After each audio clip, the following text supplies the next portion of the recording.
Hello, this is GM Josh Fidel, and today I'm going to be going over a game of mine which includes a pawn sack.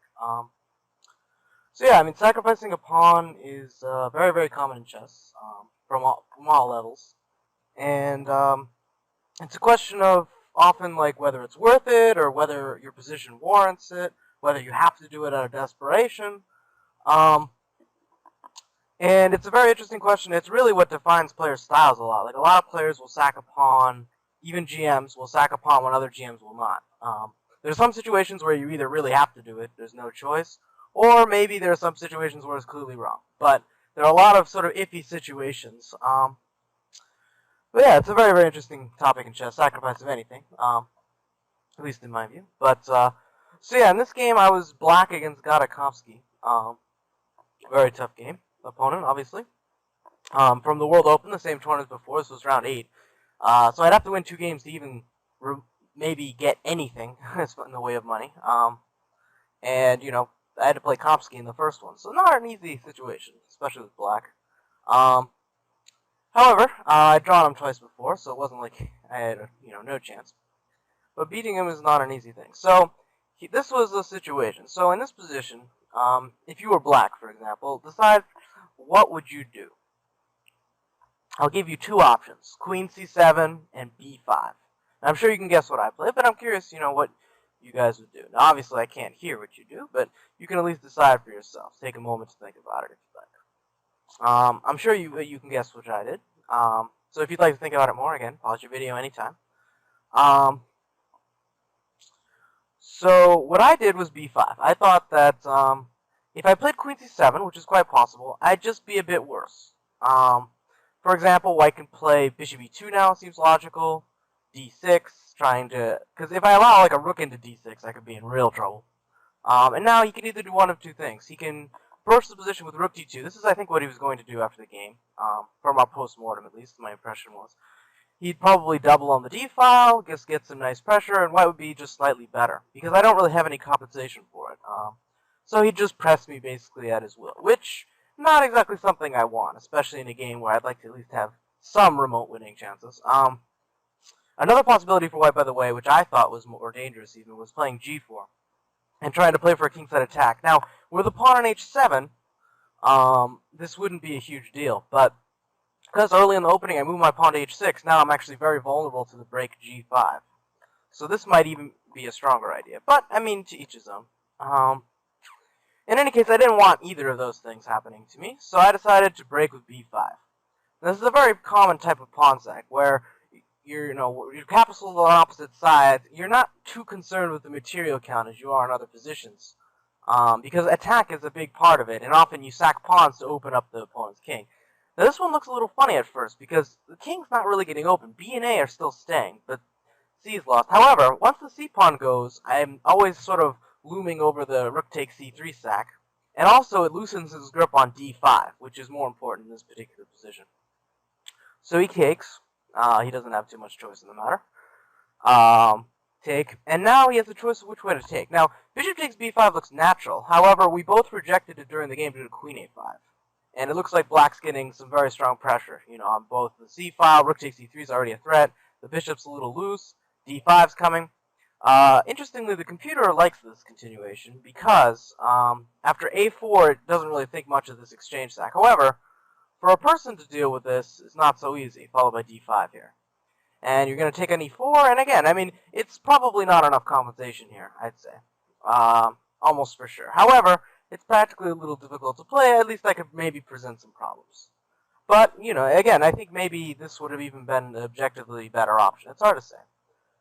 He played knight takes D5. B5, rather. So now, again, if I allow his knight to D6, the game's not going to last very long. So D5, I'm committed. So he takes it. And now, I actually thought it was pretty clear I should take with a knight. But, again, this is maybe where guys like Gada and me, this is where he's, the reason why he's 2700 and I'm not. He thought that bishop takes was actually the better option, clearly, which to me was very surprising. My knight on F6 looks kind of ridiculous due to the F pawn, was my view. And then I'm sort of setting up my pieces in sort of a weird way, putting my bishop on D5. However, his logic was that the bishop could often slide to b3, which could be very annoying. I'm more suited to play e4, which is a nice break, so to maybe give my pieces some room to maneuver. And I'm simply, the knight on f6 is actually, in his view, it was actually a good piece. He thinks it was worse on d5. So this was a little bit surprising to me. Maybe he's correct. Now a sample line here could go bishop d3, rook b8, again trying to get at him on the file, king a1, trying to sidestep, queen e7, and life goes on basically. I have a little bit of compensation, probably not enough. I'm threatening to break with e4, but again, I mean it's very difficult to get enough comp in this position. It's probably just not enough. However, I played knight takes, which I'm not sure is that really that much worse. But it's just very interesting to me how bishop takes d5 was, for him at least, a better option, which he thought was very clear, which to me would not be very obvious. In any case, knight takes d5, very interesting. Bishop d3, so a very logical move. So this is where you take note. I mean, he plays it, in my opinion, pretty well, at least for these moves, in sort of minimizing like the play I have. So note how he basically is developing his pieces, putting them on logical squares. So this part's pretty obvious. So queen e7. Now it's kind of strange, but I don't really have anywhere better to move my queen. Problem with this move is it runs into, again, very simple move, rook h1. So not too much going on so far. So this is where it gets a little tricky. So from my view, my original idea was to play rook c5. Now, if you're white here, again, try to think about this for a second. How would you respond to this move? So my idea is I'm going to put pressure on the b5 knight and maybe double on the c file while protecting my d5 knight. Now, I'll give you a few options here. You can play rook takes e5, you can play f4, or you can play rook c1. So think about those moves for a sec. Pause your video. So what I was afraid of during the game, originally I was going to play rook c5, but what I was worried about was f4, which is very, very strong. So I can't play knight takes because queen takes, and there's this nice pin on the e-file I have to deal with. And rook takes e5 is just going to kill me. It's just going to kill a lot of my play. So this would have been very strong. During the game, he actually told me he was going to play rook c1, which is also quite decent. But he's basically just going to trade me off and say, well, I'm up a pawn. I mean, his connected passers, while I have all these heavies on the board, the connected passes aren't going anywhere. They need to protect his king. But when it gets closer to the endgame, those connected passers can start to move fast. So I have to be very careful. But yeah, that's what he was going to do. Rook takes e5 would be the only thing that doesn't work. Actually, he suggested this immediately after the game. But then I pointed out that knight c3 check would be a bit of a problem. As you can see. Whoops. Not queen takes e5, queen takes e5. But this would be kind of annoying. So,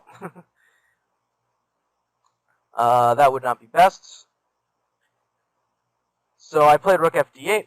Pretty logical move, just trying to get my pieces out, secure everything.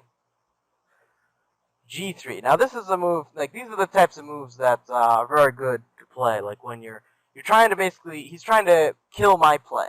So the way he does that is, you kill your opponent's pieces. Now, when someone has piece play for a pawn, in this case, I don't even have that much. It's more the fact that it's hard for him to use his pawn on the queen side. But in any case, I mean, I thought my knight would be good on d5. So right now, he's basically saying to me, your knight's crap. Your knight's just going to sit on d5, and I'm going to kill all the squares it can go to. So right now, b4 is taken care of. So now he's taking care of f4. This could be potentially a long-term hazard for him because of the f3 pawn. But again, it's, you have to do what the immediate position demands. And in this case, he really wants to kill my knight. So he plays this nice g3 move.